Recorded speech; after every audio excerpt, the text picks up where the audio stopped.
सार बचन राधा स्वामी वार्तिक भाग पहला दफा 57।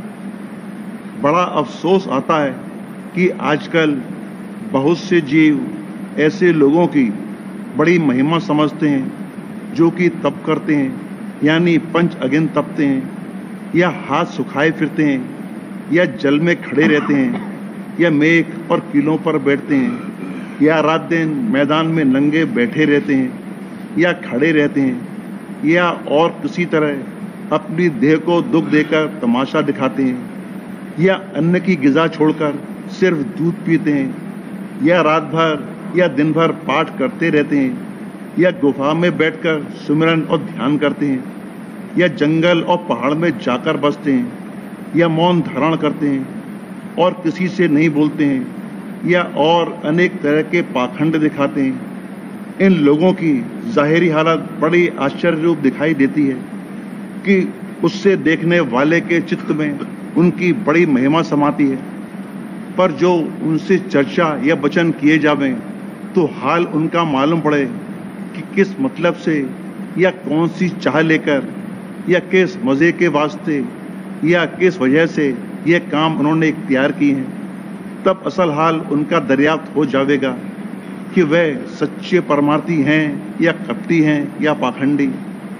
अब समझना चाहिए कि सच्चा परमार्थी कौन है और कपटी और स्वार्थी कौन है। सच्चा परमार्थी वह है जो कुल काम वास्ते इस मतलब के करता है कि सच्चे मालिक का दर्शन मिले और वह उस पर इस कदर मेहरबान होवें कि निज धाम में वासा देवें, ताकि हमेशा का आनंद प्राप्त होवे और आगावान के सुख दुख से छूट जावे। सिवाय इसके दूसरी चाह इसके अंतर में नहीं है। और कपटी और स्वार्थी और पाखंडी का यह हाल है कि जो काम वे करें इस मतलब से करें कि जिसमें उनकी मान और प्रतिष्ठा और पूजा होवे और राज और धन और भोग मिलें और सब लोग उनकी स्तुति करें और बड़ा माने, चाहे इस लोक के भोग और मान की चाह होवे, चाहे स्वर्ग व बैकुंठ और ब्रह्म लोक की। इन दोनों में कुछ बहुत फर्क नहीं है, क्योंकि एक जगह के भोग जल्दी नाश होते हैं और दूसरी जगह के देर बाद। और चाहे कोई स्वर्ग और बैकुंठ और चाहे ब्रह्म लोक में पहुंचे और मृत्यु लोक में रहे, दोनों जगह काल और माया के पेट में है। सच्ची मोक्ष नहीं हो सकती। वह बारंबार जन्मेगा और मरेगा और दुख सुख भोगना पड़ेगा। कृष्ण महाराज ने अर्जुन को इशारा तरफ एक चींटे के करके कहा कि यह बहुत बार ब्रह्मा हो चुका है और बहुत बार इंद्र, और इसी तरह और बड़ी गति पा चुका है। अब इस जन्म में चीटा हुआ है। अब समझना चाहिए कि जब ब्रह्मा और इंद्र 84 के चक्कर से नहीं बचे, फिर जो जीव कि उनके लोक की आशा बांधकर अभ्यास करते हैं वह कैसे अमर होंगे और 84 के चक्कर से कैसे बचेंगे। इस वास्ते जो कोई कि ऐसे कर्म कर रहे हैं जैसे होम और यज्ञ और तीर्थ और व्रत और मूर्ति पूजा और चारधाम परिक्रमा, और जो जीव की भक्ति कर रहे हैं जैसे भक्ति सूर्य और चंद्रमा की, या गणेश और शिव और विष्णु और ब्रह्मा और शक्ति की, या अवतार स्वरूप ईश्वर की, उन सबकी गति ईश्वर के लोक यानी बैकुंठ से ज्यादा नहीं हो सकती। और ऐसी भक्ति करके अपने अपने उपास्य के लोक में यानी सूर्य लोक, चंद्रलोक, स्वर्गलोक, शिवलोक,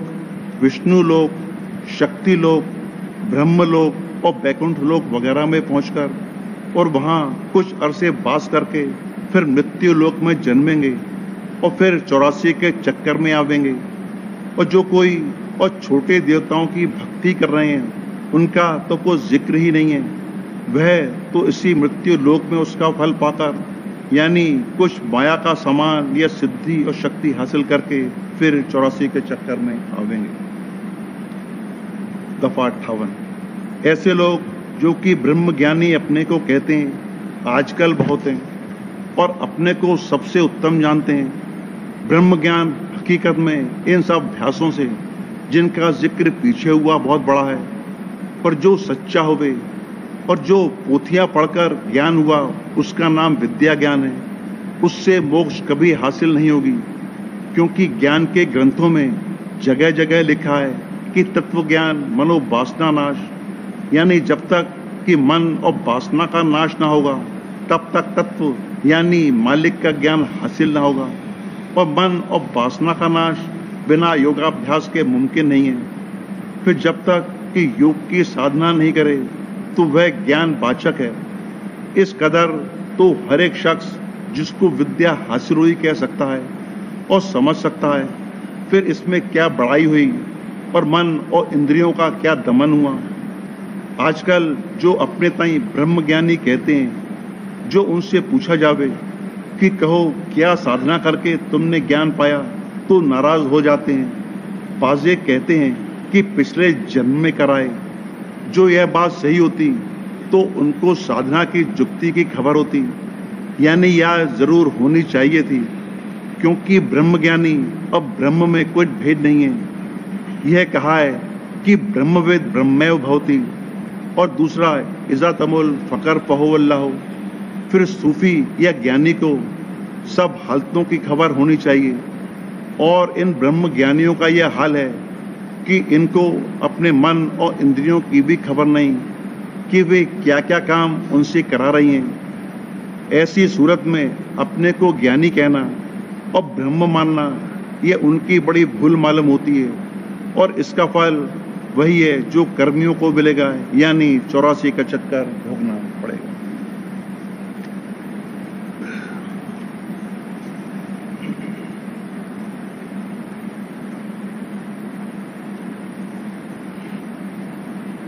प्रेम पत्र राधा स्वामी, चौथा भाग, प्रकार 8वां। संतों के दया पात्र जीव और जीवों के मुआफिक ब्रह्म और माया के देश में पैदा होकर परवरिश पाते हैं,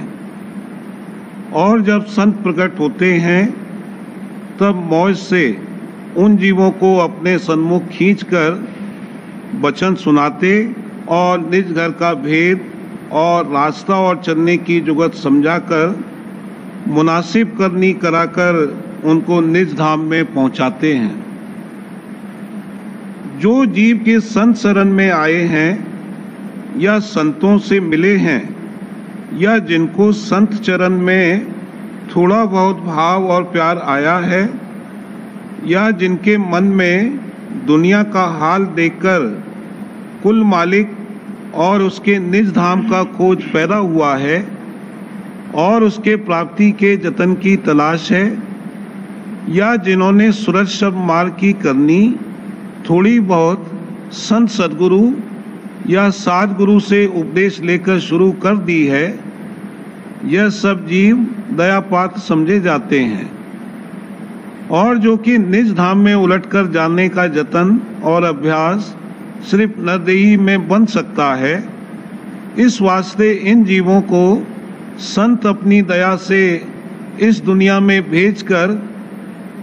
आप भी उनकी संभाल के वास्ते संसार में प्रकट होते हैं। यह सब जीव दस्तूर के मुआफिक इस दुनिया यानी ब्रह्म और माया के देश में पैदा होते हैं, और जब वे होशियार और समझ बूझ के लायक हो जाते हैं तब सबेर अबेर संत उनको अपनी मेहर से संजोग मिलाकर अपने सन्मुख बुला लेते हैं और अपने अमृत रूपी वचन अनुराग और वैराग और भेद और करनी वगैरह के सुनाकर आहिस्ते आहिस्ते उनकी परमार्थी कार्रवाई में तरक्की फरमाते हैं। यह जीव जिस कदर संतों का सत्संग करते हैं और दर्शन और वचन और अभ्यास का रस लेते जाते हैं, उसी कदर उनकी प्रीत और प्रतीत चरणों में संत सदगुरु और कुल मालिक राधा स्वामी दयाल और सूरज शब्द मार्ग के बढ़ती जाती है,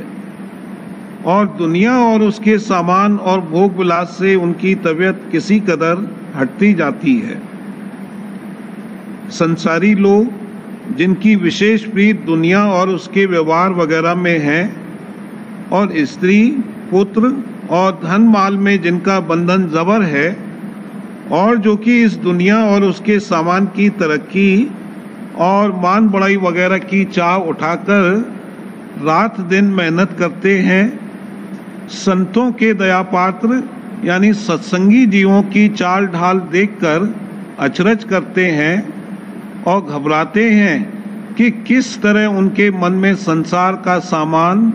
और भोग विलास ओछा नजर आता है और कैसे उनको प्रीत संत सदगुरु में पैदा हो गई कि जिसके सबब से वे सिवाय उनके सत्संग के और दूसरी सोहबत पसंद नहीं करते और रोज बरोज सत्संगियों के प्रेम की तरक्की देखकर खौफ खाते हैं कि कहीं वे घर बार छोड़कर दुनिया से अलहदा न हो जावें। और इस वास्ते जो इन सत्संगियों के कुटुंबी या रिश्तेदार या बिरादरी या दोस्त आशना हैं, वे सब मिलकर वास्ते हटाने उनके संतों के सत्संग से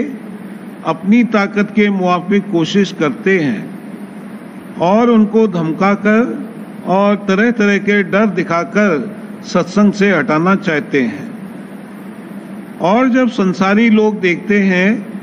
कि उनकी धमकी और डर दिखाने से सत्संगी ने अपनी परमार्थी कार्रवाई नहीं छोड़ी,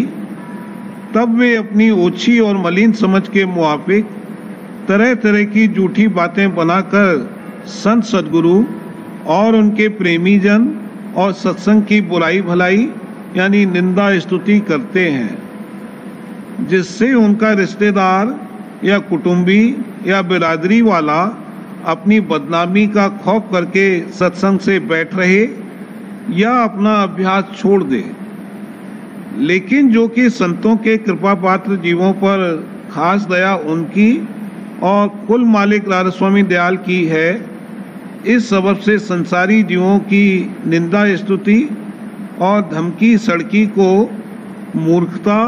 और नादानी का कार्य समझकर सत्संगी जीव जिनकी आंख दिन दिन खुलती जाती है, कुछ भी ख्याल में नहीं लाते, बल्कि कोशिश करते हैं कि यह नादान संसारी जीव भी परमार्थी कदर जाने और कुल मालिक राधा स्वामी दयाल की गत मत की थोड़ी बहुत परख करें और निंदा के पाप से बचकर और सत्संग में शामिल होकर अपनी जिंदगी को सफल करें। जो कोई इन संसारी जीवों में से थोड़ा बहुत खौफ, मौत और 84 और नरकों के दुखों का लाता है, वह सत्संगियों के वचन सुनकर उनका थोड़ा बहुत सत्संग करने को तैयार हो जाता है और बाकी के जीव अपनी कार्रवाई को वास्ते हटाने सत्संगी जीव के परमार्थ और सत्संग से निष्फल देखकर क्रोध करते हैं और संत सदगुरु और उनके सत्संग से बेवास्ते विरोध और दुश्मनी करने लगते हैं। और जो कोई आदमी संसारी या परमार्थी उनसे मिले तो उनसे सख्त निंदा के वचन और झूठी बातें बनाकर कहते हैं कि जिससे उनका मन परमार्थ से बिल्कुल फिर जावे और संत सदगुरु और उनके प्रेमियों की चाल ढाल से नफरत करने लगे। हरचंद या निंदक अपनी मूर्खता से सत्संग से अपने मन में विरोध बढ़ाते हैं और नए और कच्चे जीवों का आकाश कर देते हैं और तरह तरह की उपाधि सत्संग में खलल डालने की नज़र से उठाते रहते हैं। पर जो जीव के मेहरी हैं उनका ज़रा भी नुकसान नहीं कर सकते, क्योंकि संत सदगुरु और राधा स्वामी दयाल की दया उनको भूल और भ्रम और धोखे की जगह से बराबर बचाती रहती है और यह लोग उन सच्चे परमार्थी जीवों का ज़रा भी नुकसान नहीं कर सकते, बल्कि निंदा और विरोध करने से अपने सिर पर पाप चढ़ाते हैं। सिवाय संसारी और मूर्ख जीवों और निंदकों के मन और माया और काल भी तरह तरह के विघ्न परमार्थी जीवों के भक्ति और अभ्यास की कार्रवाई में डालते हैं। अनेक तरह के भ्रम और संशय निस्बत संत सदगुरु और उनके सत्संग और सुरक्षित मार्ग के पैदा करके सत्संगियों के चित्त में उद्वेग और नाकिस ख्याल वक्त वक्त पर पैदा करते हैं, पर राधा स्वामी दयाल और सद्गुरु की दया हर वक्त सच्चे परमार्थी जीवों के मन और बुद्धि और चित्त वगैरह की संभाल रखती है कि जिससे वह कतई भ्रमने न पावें, बल्कि जिस कदर निंदा वगैरह सुनकर अपने मत को गौर से विचारें, उसी कदर ज़्यादा रोशनी उनके हृदय में पैदा होती है और चरणों में प्रीत और प्रतीत बढ़ती है और ज़्यादा उमंग के साथ भक्ति और सूरज शब्द अभ्यास की कार्रवाई करते हैं। इन विघ्नों के वाक़े होने से सत्संगी जीवों को ज़्यादा समझ, बारीकी और बड़ाई राधा स्वामी मत की आती है और राधा स्वामी दयाल और संत सद्गुरु की दया और मेहर ज़्यादा से ज़्यादा नज़र पड़ती है और उनकी ताकत वास्ते हटाने विघ्नों और संसारी अंगों के दिन दिन बढ़ती जाती है और मन और माया आहिस्ते आहिस्ते ज़ईफ और कमज़ोर होते जाते हैं और प्रेम और विश्वास चरणों में बढ़ता जाता है। ऐसे फायदे हासिल होते हुए देखकर प्रेमी सत्संगी निंदकों की निंदा और मन और माया के विघ्नों को मेहर और दया का औजार वास्ते अपनी तरक्की के समझकर उनसे जरा भी नहीं डरते, बल्कि अपनी परमार्थी कार्रवाई के अंजाम देने में ज़्यादा शौक के साथ मशगूल होते हैं। यानी दिन दिन अपनी भक्ति और अभ्यास को बढ़ाते जाते हैं और राधा स्वामी दयाल के चरणों की शरण दृढ़ता के साथ मजबूत करते जाते हैं और हर जगह और हर वक्त दया और सहायता अपने अंग संग देखकर मगन होते हैं और निश्चिंत रहते हैं। जिस कदर जीव के संतों के दया पात्र हैं, वह चाहे जहाँ नज़दीक या दूर देश में पैदा होवे, लेकिन उनका किसी तरह संयोग उनके चरणों में हाजिर होने का लग जाता है और सब संत सद्गुरु से मिलकर और उनका सत्संग कर कर अपना परमार्थी भाग बढ़ाते हैं। और फिर जहाँ और जिस कौम और कबीले में यह जीव पैदा हुए हैं, वहाँ इनकी मार्फत बहुत से नए जीवों पर असर संतों के परमार्थ का पहुँचता है और जो जीव की सतोगुनी हैं, वे जल्द खिंच आते हैं और सत्संग करके सूरज शब्द मार्ग के अभ्यास में लग जाते हैं। फिर जहाँ जहाँ इन जीवों का रिश्ता और मेल है, इनके वसीले से और नए जीवों के हृदय में बीजा परमार्थ का बोया जाता है। इस तरह तादाद जीवों की जो कि संतों के परमार्थ में शामिल होते हैं, दिन दिन बढ़ती जाती है। संत मत में किसी जीव को धमकाकर या लालच दिखाकर या बहका फुसला कर शामिल नहीं किया जाता, सिर्फ वचन सुनाकर और उसकी समझ बूझ बढ़ाकर उसके हृदय में भक्ति और प्रेम सच्चे मालिक के चरणों का बसाया जाता है और फिर अभ्यास करके वह प्रेम दिन दिन बढ़ता जाता है और अंतर की आँख खुलती जाती है। वही जीव बड़भागी हैं जो कर्म धर्म और भर्म से हटकर और दुनिया के परमार्थ को आसार देखकर और संसारी जीवों और लोक लाज का खौफ न करके राधा स्वामी दयाल की शरण में आवें और संत सद्गुरु अथवा साध गुरु और उनके प्रेमी जन का संग करके दिन दिन चरणों में प्रीत और प्रतीत बढ़ाते जावें। वही जीव सतगुरु की दया और मेहर निहारते हैं और शुक्राना करके अपने भागों को सराहते हैं और दिन दिन प्रेम बढ़ाकर एक दिन निज धाम में बासा पाते हैं।